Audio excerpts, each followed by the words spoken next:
When our children were at high school, the music department decided to put on a musical drama called The Mikado, a famous comic opera. There was an orchestra, Kay played the piano, there was some wind instruments and some violins, and it started with the overture. Now, for those whose musical education is still at an early stage, the overture is the introductory piece of music before the drama starts. And it's written to include pieces of songs from the whole musical performance. And if you hear any famous overtures, they're written very cleverly to introduce the drama to you and to prepare you for it. This passage that we're looking at in Philippians tonight is like Paul's overture to the book, to the letter. It's his introduction. And we're going to look at it in three sections. We're going to look at Paul's encounter with the Philippians and his introduction, his greeting. We're going to call that the gospel began. The second is from verses 3 to 8. We're going to call that the gospel shared. And then the prayer comes at the end, verses 9 to 11. We're going to call that the gospel realised. Let's pray before we start. Father, in our separate locations, we are united by your Spirit into one body. And we look to the day when we can gather together. But in this time, Father, minister to us through your Spirit with your presence and your truth into our hearts in Jesus' name. Amen. I'm going to show some overheads, and as I do, you might like to adjust your screen so that you get a clear view of what's going on. We're starting with the gospel began, and this is Paul's encounter with the Philippians. And there are three passages of scripture where Paul has been in Philippi. The first, of course, is in Acts 16, where Paul first reaches Philippi. He has an encounter with Lydia by the river at a place of prayer, a girl who has a demon, a jailer, and at the end of that, in verse 40, we read from Acts 16, so they, that's Paul and Silas, went out of the prison and visited Lydia, and when they had seen the brothers, they encouraged them and departed. We can see from that there's already a group of people gathering in Philippi. In Acts chapter 20, on his third journey, Paul arrives, it says, from Troas he departed for Macedonia. Macedonia, of course, was the northern part of today's Greece, where the cities of Philippi, Thessalonica and Berea were. And after he'd gone through these regions and had given them much encouragement, we can see that Paul's really into encouragement. And in verses 4 and 5, Paul was about to sail for Syria, but he decided to return from Greece back through Macedonia. And they sailed away from Philippi, and that is the indication there, where it says, we sailed away, meaning Paul, who's the author of Acts, is now with Paul. We can find out more details about Paul's background in Philippi from this book of 2 Corinthians, and you can look that up in your time. But his greeting in verses 1 and 2 have all of that behind them. Paul and Timothy, servants of Christ, to all God's holy people in Christ Jesus at Philippi, grace and peace to you from God our Father and the Lord Jesus Christ. That's how the gospel began in Philippi. The second section is from verses 3 to 8. And we start by noting that Paul emphasises the whole group. Did you notice how many times in the passage Paul referred to all of you? In verse 1, to all God's holy people in Christ Jesus at Philippi. In verse 4, in all my prayers for all of you. In verse 7, twice, it is right for me to feel this way about all of you. All of you share in God's grace with me. And in verse 8 again, how I long for you all. Paul was not going to allow factions to develop.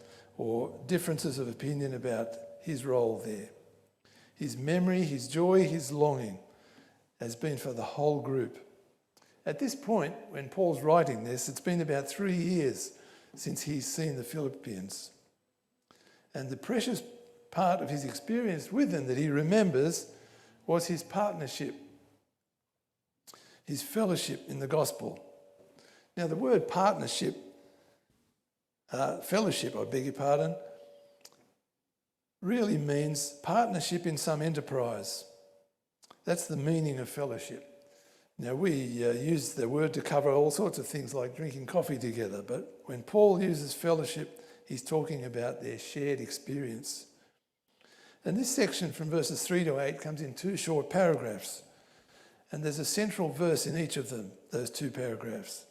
The first one starts from verse 3 to verse 6. I thank my God every time I remember you, and finishes up with, and God who began a good work in you will complete it to the day of Christ.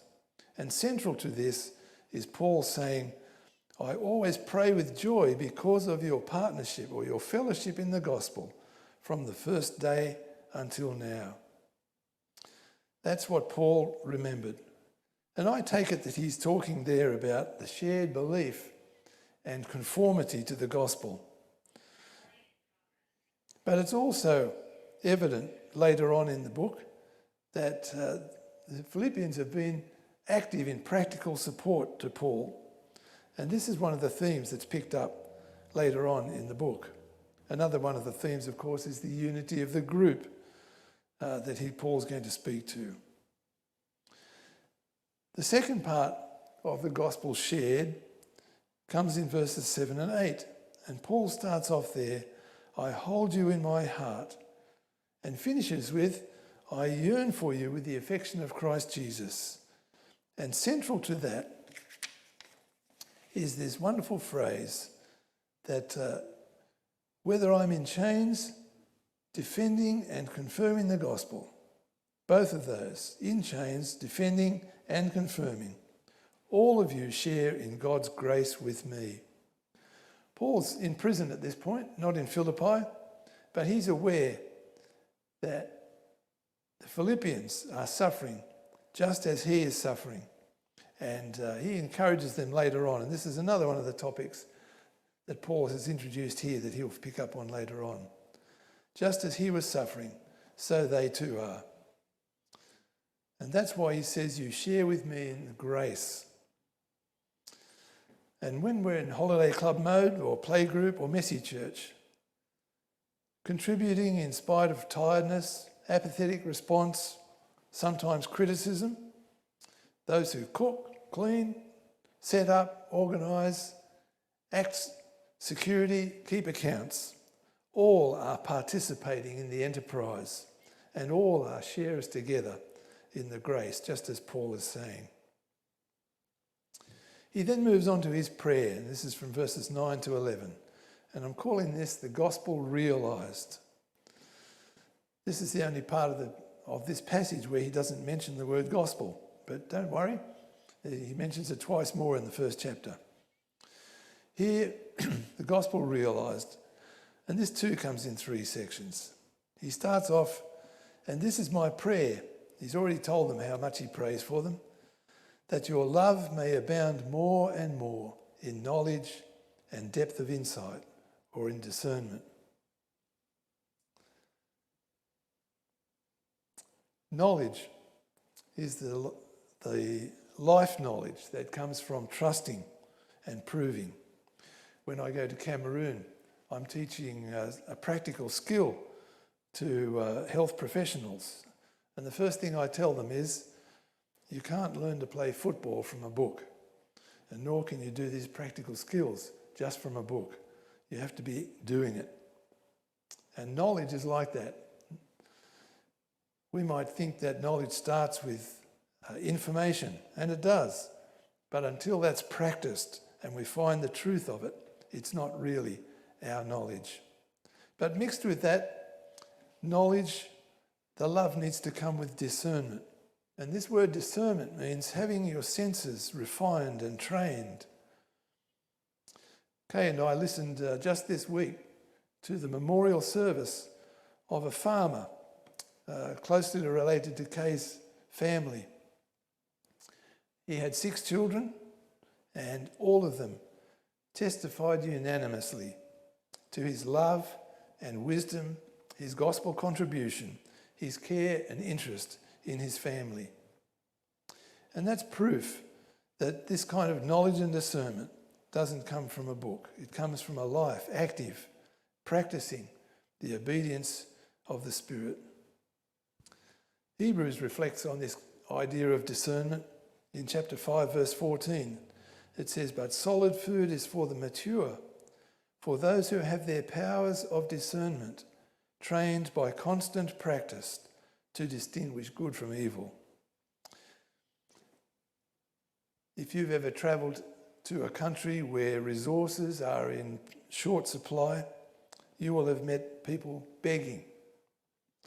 And it takes great discernment to know the limits of love and wisdom in dealing with people whose background we don't know and whose motivation we don't know. So that's Paul's prayer, that they might grow more and more in love with knowledge and discernment. And then he comes to the central section, I believe, and it's introduced in our NIVs in verse 10, so that, and in fact the word really means an entrance into, approving, or able to discern what is best. The word there is to approve, and it's an active word involving both discernment and experience.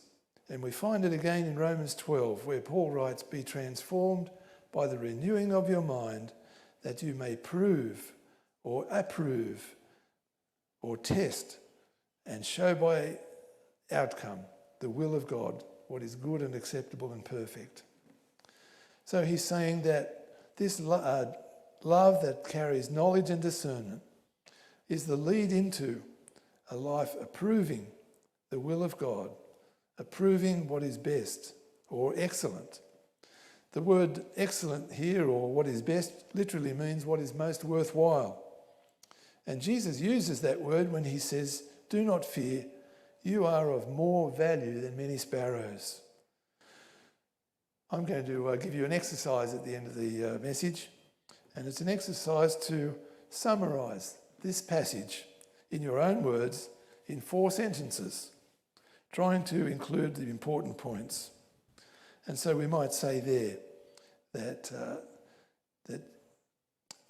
to love more and more wisely, so that we can begin to approve what is good and excellent. He goes on and says that you may be pure and blameless for the day of Christ. The word pure there comes from a word that means examined in the sun. And if you can think for a moment about a carpenter who makes a chair for you, you go to the carpenter's workshop and you see the chair, it looks very good. But if you really want to know, you take it out into the sun and give it a good inspection. And if there's any bog holes, places filled up with wax, you'll soon see them melting in the sun. That's what that word pure means. And we might actually translate it as authentic, someone who's the real deal. And that's what Paul's praying for them, that they'll be the real deal. And blameless here comes from a word that means free of offence. It's a word we find in 1 Corinthians 32, where Paul says, "Give no offence to Jews or to Greeks or to the church of God, just as I try to please all men in everything I do, not seeking my own advantage, but that of many, that they may be saved." That's the kind of blameless we're talking about.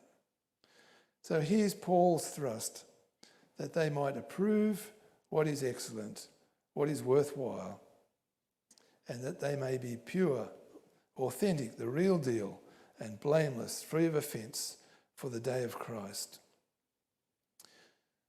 Filled with the fruit of righteousness, he goes on, through Jesus Christ to the glory and praise of God. The fruit of righteousness is a lovely expression. We find it again in James chapter 5. That's chapter 3, I beg your pardon.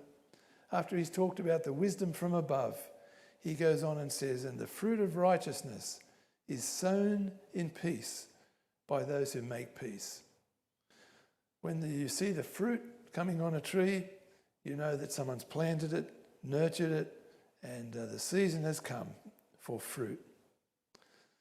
And this prayer of Paul's is really asking God to transform the Philippians and make them ready and fruitful. And this idea of transformation is something that's going to come further on in the book as well. As we read through that, did you notice that the hope of the gospel is mentioned twice? In verse 6, your partnership from the first day until now, being confident of this, that he who began a good work in you will carry it on to completion until the day of Christ. And here we are at the end of this section, verse 11, filled with the fruit of righteousness that comes through Christ Jesus to the glory and praise of God, and made pure and blameless for the day of Christ. You know, this transformation is heading to a goal. And there's two parts to it. The first part is God's part. And verse 6, it tells us that he who began it is going to complete it. That's God's part. Our part is in verse 10. Pure and blameless, filled with the fruit of righteousness through Christ Jesus. Well, that's the transformation. That's the introduction to the book of Philippians. The gospel begun, the gospel shared, and the gospel realised through prayer in the lives of the Philippians. I've got two questions for you to consider, and I've forgotten all about the overhead, so I'll just go through them and we'll do a bit of review.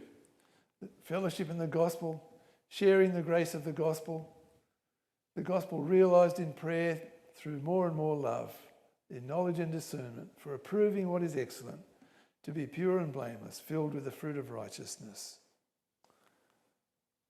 until the day of Christ. So here's two questions for us to consider as we reflect on this passage. The first one is, how is it that the trouble that we experience in the gospel ministry is related to a share in God's grace? What does it mean that we share God's grace through the defence and confirmation and suffering of the gospel? You might like to discuss that or talk about it after we've met. The second one is, what can I do this week to participate more meaningfully with my co-labourers through prayer? Be specific. Think about who we're talking about. Ministry leaders, pastors, missionaries, helpers. How can I pray effectively as Paul prayed? Be specific. When are you going to do this and how? And ask God to help us. Let's rejoice in the hope of the gospel and contemplate what God wants us to do to respond. Father, we thank you for this wonderful relationship that Paul has with the Philippians. We thank you for the partnership that they shared with him, not just then, but still supporting, labouring together, encouraging one another through their attitude in suffering. We thank you for the prayer, Father, that as you have begun a good work, you will continue it and answer that we might grow more and more in love with knowledge and discernment to approve what is excellent, so that we might be blameless and ready for the day when Jesus comes. And we ask it in Jesus' name. Amen.